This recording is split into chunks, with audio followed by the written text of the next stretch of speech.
My family kicked my 7-year-old and me out during Christmas dinner. You should leave and never return, my sister said. Christmas is so much better without you, Mom added. I didn't beg. I just said, then you won't mind me doing this. 5 minutes later, they were begging me to undo it. Technically, I didn't even get to finish my meal. There was still gravy pooling on my plate, thick and congealing under the warm glow of the dining room chandelier, and my fork was hovering mid-air, as if it had forgotten its purpose entirely. My 7-year-old daughter, Emily, had managed only 2 polite bites of her dinner roll, the kind with the golden crust that flakes off if you press too hard. She was sitting there quietly, her small fingers meticulously counting the peas on her plate. 1, 2, 3, like a ritual to distract herself when the atmosphere in the room turned sharp and unforgiving, the way it always did in our family gatherings.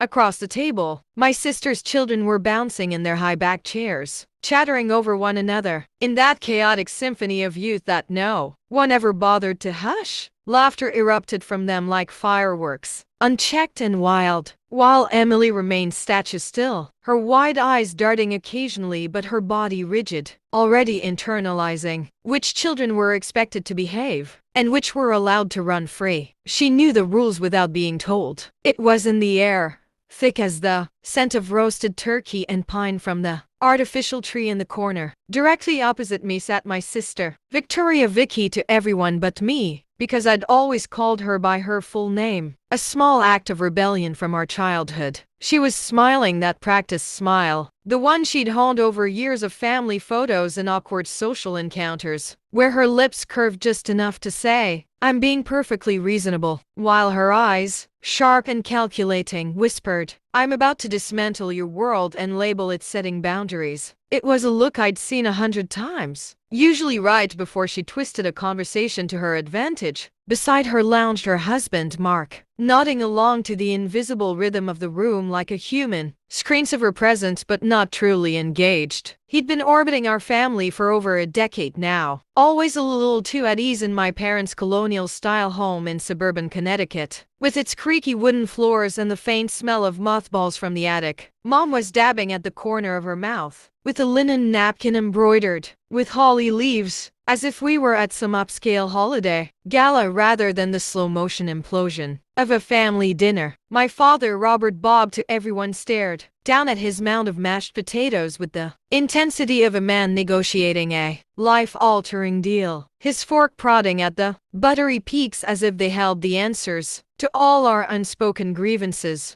The evening had been laced with tension from the moment we arrived, the snow-dusted driveway crunching under our tires as Emily and I pulled up in our old Subaru, the one with the dented fender from last winter's ice storm. Little comments had peppered the air like stray bullets, subtle at first, then escalating. Oh, Laura, you look so tired, Mom had said the second I stepped through the front door, her voice dripping with fox concern, as if exhaustion was a character flaw I'd chosen to wear like an ill-fitting sweater. It wasn't just an observation, it was a judgment, wrapped in the guise of maternal worry. Victoria had glanced at Emily's simple red dress, the one we'd picked out at Target because it was affordable, and twirled just right when she spun and remarked, cute.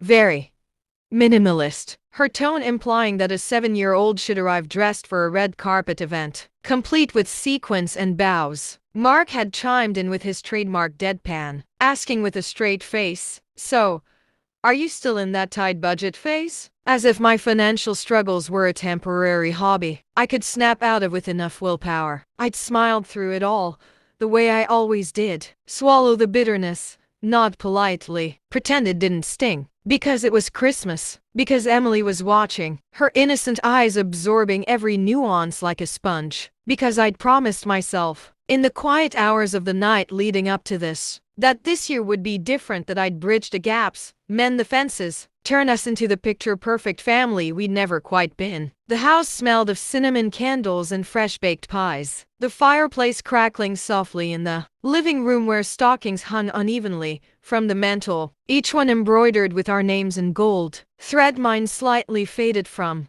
years of disuse. But somewhere between passing the green bean casserole, with its crispy onion topping that always burned at the edges, and Victoria's third passive-aggressive compliment about her own handmade centerpiece, a elaborate arrangement of poinsettias and gold ribbons that screamed, "Look at me." She decided the pretense was over. She set down her fork with a deliberate clink against a china plate, the sound echoing like a gavel in a courtroom. "We need to talk," she announced, her voice cutting through the din like a knife through soft butter. My stomach plummeted, not because I hadn't anticipated it. I had, in the back of my mind, where I stored all the worst-case scenarios, but because I knew precisely what kind of talk this would be. The kind where my feelings were invalid, my pain dismissed as dramatics, and any defense I mounted labeled as overreaction.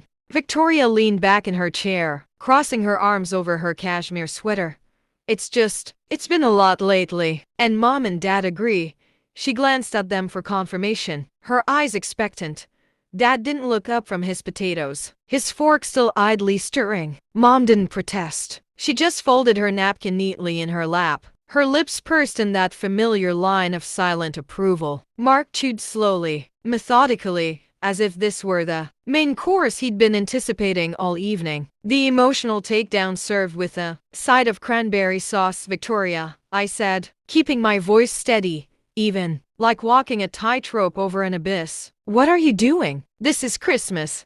She tilted her head, that condescending angle she'd perfected in high school debates. "We've all decided it's best if you leave and never return." The words landed clean, rehearsed as if she'd practiced them in front of her bathroom mirror, with the ring light on full blast. Emily looked up from her peas, her counting forgotten, her small face paling under the table's warm light. Mom chimed in immediately, as if she couldn't stand Victoria hogging the spotlight for more than a heartbeat. "Christmas is so much better without you," she said softly, almost kindly, like she was commenting on a mismatched decoration, rather than eviscerating her own daughter. I blinked once, twice, my vision blurring at the edges. I turned to Dad, searching his face for any sign of dissent. For a split second, his eyes met mine, and I hoped he might intervene. A protest, a correction, even a simple hold on. But no, he just looked weary, defeated, complicit in his silence. I had two choices in that moment: beg for mercy, explain myself in humiliating detail, prove once again that I deserved a place at this table, or stop trying altogether, stop auditioning for their approval. I set my fork down gently, the clink barely audible. "Emily," I said, my voice soft but firm, eyes locked on hers to shield her from the rest of the room. "Honey, can you go grab your coat and your backpack? We're leaving." She didn't hesitate, didn't argue or cry. She just slid out of her chair like she'd been waiting for the cue all along, her small feet padding across the Persian rug toward the hallway. "Okay, Mommy," she whispered, her voice laced with a relief that made my heart ache, relief that we were escaping, that she didn't have to endure the tension any longer. The moment she vanished around the corner, the room's energy shifted. Victoria crossed her arms tighter, a smug glint in her eye. "Good. That's settled then." Mark let out a small sigh, as if we'd just resolved a minor scheduling conflict over dessert preferences. Mom's mouth tightened, her eyes narrowing. "Laura, don't make this harder than it needs to be." I stared at them, all of them taking in their faces the familiar lines and expressions that had shaped my life. And unexpectedly, my own face responded with a smile. Not warm, not inviting, the kind of smile you wear when you realize you've been playing a rigged game your entire life, betting on loaded dice. "Okay," I said calmly, the word hanging in the air like a challenge. Victoria's smugness deepened, assuming victory.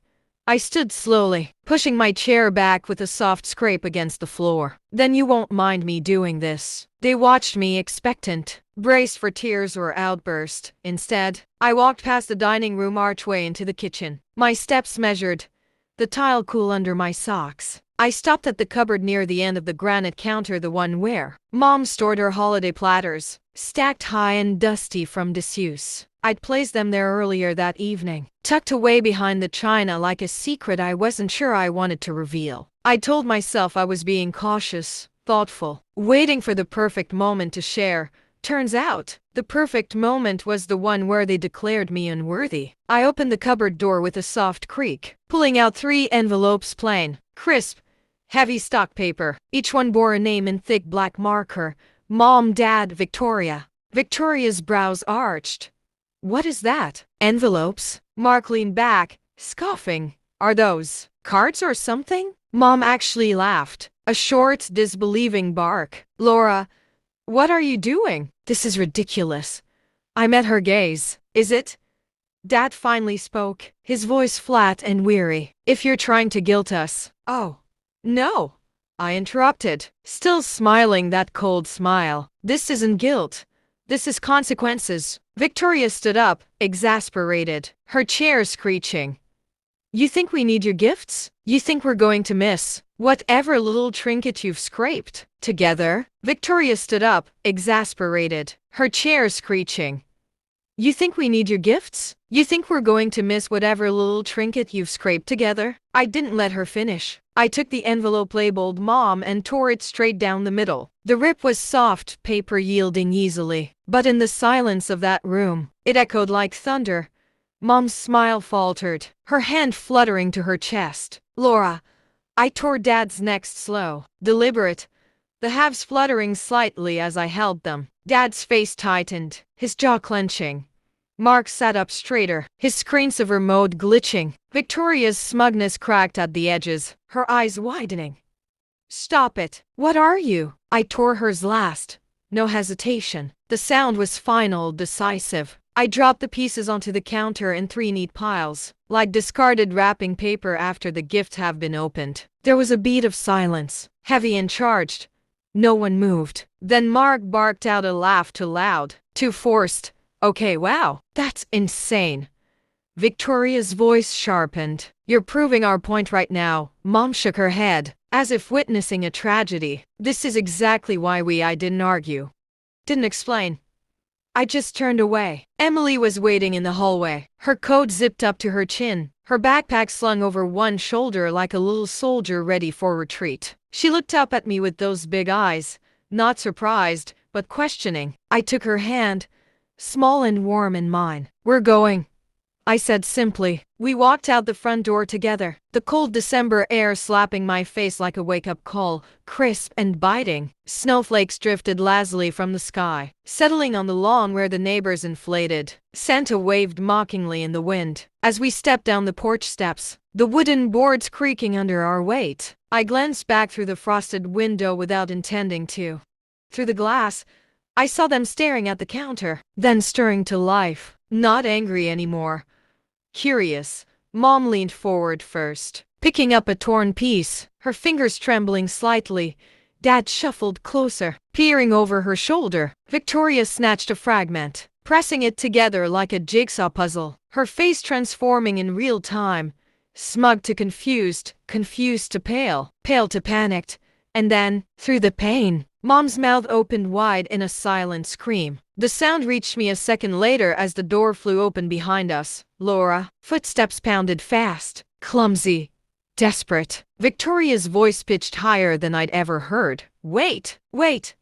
Come back. Emily's hand squeezed mine tighter as we reached the car. The Subaru's door handles icy to the touch. The passenger door for Emily, helping her buckle in. Her face pale in the dashboard glow when I started the engine. I looked back at their faces pale, frantic, utterly transformed. 5 minutes ago, they'd declared Christmas better without us. Now, they were begging to reverse the irreversible, all because of what those envelopes contained. I slid into the driver's seat, closed the door with a solid thunk, and drove away. The rearview mirror showed them shrinking, arms waving, mouths moving until they were just specks against the holiday lights. Victoria is 6 years older than me. That age gap might seem insignificant to outsiders, but in our family, it was everything. 6 years meant she was the cherished firstborn, the miracle baby my parents had prayed for after years of trying. I was the surprise follow-up, the one who arrived when they were already exhausted from parenting. 6 years was the difference between being the center of the universe and an afterthought, between precious and practical. From the start,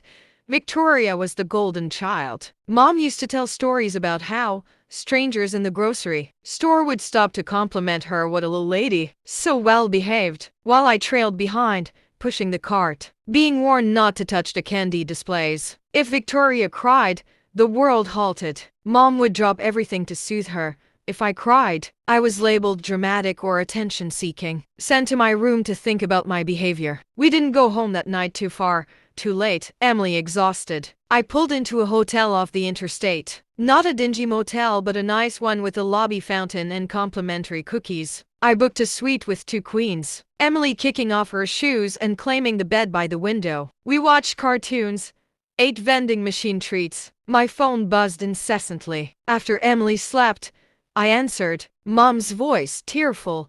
We didn't mean it. Victoria, come back. Fix this, Dad. Redo the checks. No apologies. Just panic over money. I hung up, calm for the first time in months. 9 months on, the settlement bought stability, a home, funds for Emily. They lost theirs. Debts mounting. No regret. I chose protection over approval.